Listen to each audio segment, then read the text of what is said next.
Kemudian ada apa lagi? Ini adalah pendapat daripada tulisan daripada Imam Qurtubi. Wada'un lahul jarid wa raihan mandub,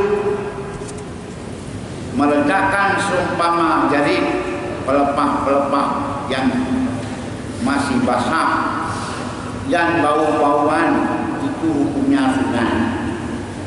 Menabur bunga bukan bunga-bungaan. Bunga-bungaan itu bunga yang tidak berbau, bukan bunga dari karet, dari plastik lah. Ini bunga yang ada apa? Bau. Bunga yang nabai atau jarid. Apa pernah jarid? Pelepah yang masih basah, pelepah yang berbentuk jarid itu.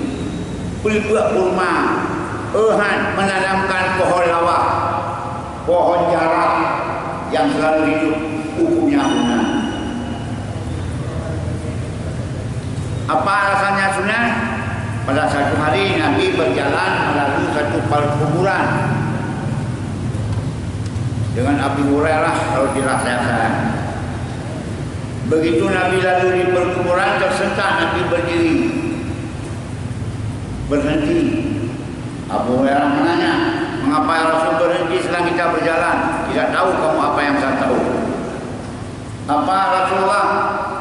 Si manusia ini sedang diazabkan dalam kuburnya karena dosa yang paling enteng atau karena dianggap enteng dosa.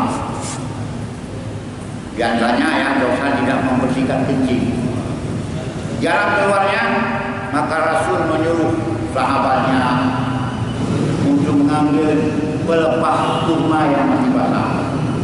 Diambillah pelepah kurma, ditancapkan di atas kubur. Maka Rasul bersabda, selama pelepah kurma ini basah, dia selalu bertasbih. Dengan tasbih pelepah kurma ini bisa meringankan azab daripada semayang. Makanya kita jangan menebangkan pohon-pohonan yang masih basah, yang masih hidup di atas kuburan, meluputkan hak daripada semayang. Hanya atas tasbih ini, dengan tasbih binatang, dengan tumbuh-tumbuhan bisa meringankan azab.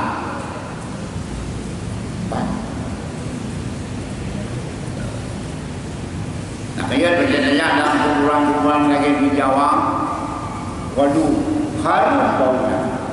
Katanya apa kuburan baunya? Elmo.